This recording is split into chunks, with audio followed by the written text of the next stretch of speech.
Hello, everyone. Now, today we've got a clip from the Shawn Ryan Show. Shawn Ryan interviews guest John Rich. He's a country music artist. He's also one of the few celebrities that preaches the gospel. His dad was a Baptist preacher, and John preaches more of the fire and brimstone side of God, the fear side of God, as opposed to what a lot of other pastors do is the love side.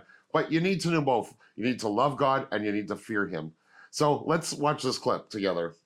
I know your sons you're very close with them. You care for them a lot. What do you have to say to them? What advice do you have for your sons? My main thing for them is there is only one true answer, and it does not come from yourself, and it does not come from any other human being. It comes from the one that created you and what words have been written in that book, in the Bible. As you're going through your life, I would tell my sons, you're going to hear all kinds of opinions. You're going to have your own opinions. The Bible tells us to test the spirits, meaning you may really think that's the real McCoy giving you that idea. But before you move on that, you pray about that and go, am I hearing that correctly? Is that correct? Because it may not be. If you lean on the word and you stay connected to him, and I mean really connected, you will live your life out as he wanted you to live it out, which will be above and beyond anything you could ever put together yourself.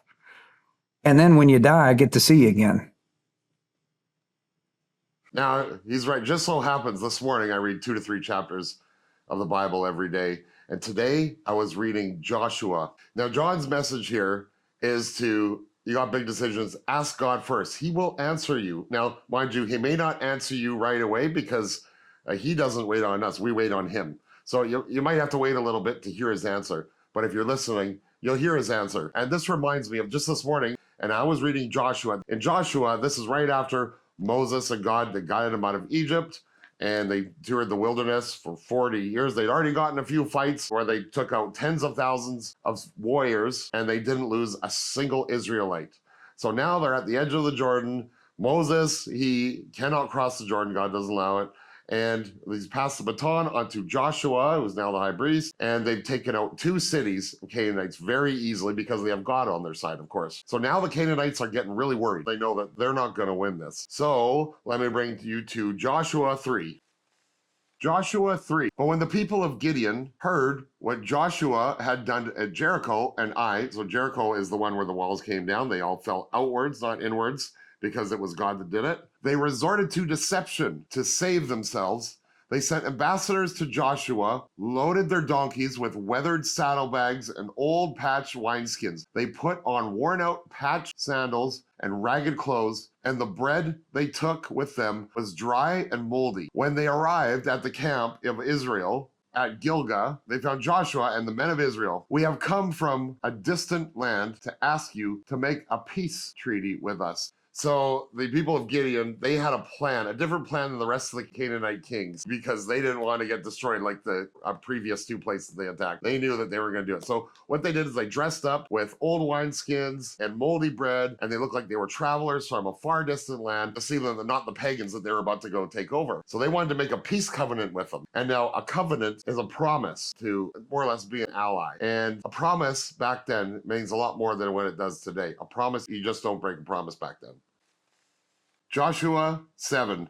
The Israelites replied to these Hivites, how do we know you don't live nearby? For if you do, we cannot make a treaty with you. They replied, we are your servants. But who are you? Joshua demanded. Where do you come from? They answered, your servants have come from a very distant country. We have heard of the might of the Lord your God and of all he did in Egypt. We have also heard what he did to the 2 Ammonite kings east of the Jordan River, King Sihon of Hebron and King Og of Bashan, who lived in Ashtoreth. I'm sure I got the pronunciation of that wrong. So our elders and all our people instructed us, take supplies for a long journey.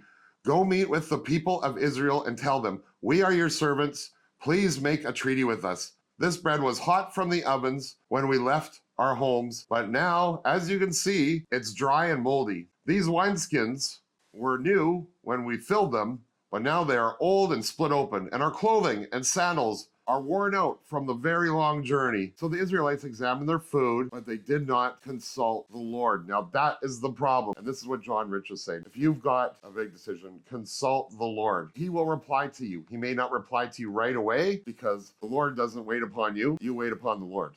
Then Joshua made a peace treaty with them and guaranteed their safety, and the leaders of the community ratified their agreement with a binding oath. 3 days after making the treaty, they learned that these people actually lived nearby. The Israelites set out at once to investigate and reach their towns in 3 days. The names of these towns were Gibeon, Kippurah, Beeroth, and Kiriath Jearim. But the Israelites did not attack the towns, for the Israelite leaders had made a vow to them in the name of the Lord, the God of Israel. The people of Israel grumbled against their leaders because of the treaty, but the leaders replied, "Since we have sworn an oath in the presence of the Lord, the God of Israel, we cannot touch them. This is what we must do. We must let them live, for divine anger would come upon us if we broke our oath. Let them live." So they made them woodcutters and water carriers for the entire community as the Israelite leaders directed. Joshua called together the Gibeonites and said, "Why did you lie to us? Why did you say that you live in a distant land when you live right here among us? May you be cursed from now on, so you will always be servants who cut wood and carry water for the house of God." They replied,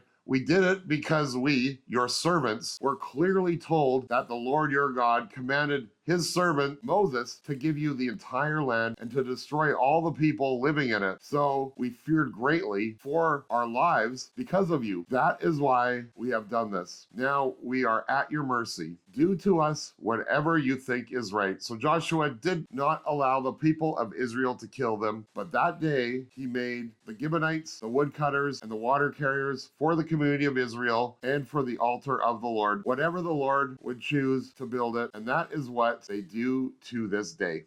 Now, the Gibeonites were actually really happy with that deal because now they get to live. However, it was a good lesson for Joshua for not asking the Lord how he should make that decision. Now, the Lord commanded that the Israelites kill all the pagans, and these were bad people. They were doing child sacrifice. Their own children they were killing and worshiping these pagan gods. God had ordered them to kill everyone in the path, every town they came to. So when they made this covenant, they couldn't break it. However, now they're not following God's laws. The lesson of this for Joshua is that he needed to consult God. He needs to consult God. And we need to consult God on matters, especially big matters, like when it comes to perhaps getting a new vaccine or what happens when end of days with the mark of the beast. Some of us might wonder. I'm sure there'll definitely be a lot of people wondering, and we'll hear about it. Some people will write them off as conspiracy theorists. Before you make a decision that could have dire consequences, pray to God and ask him what you would like him to do. Hey everyone, I got big plans coming up for this channel. More commentary, some interviews, and eventually it's going to be to go to biblical sites and do videos there on the history of the Bible. We're talking Sodom and Gomorrah, Mount Sinai, walking Jesus' footsteps, and there's 2 things I need to do that. One, of course, God Almighty, and the second one is you, so hit that subscribe button.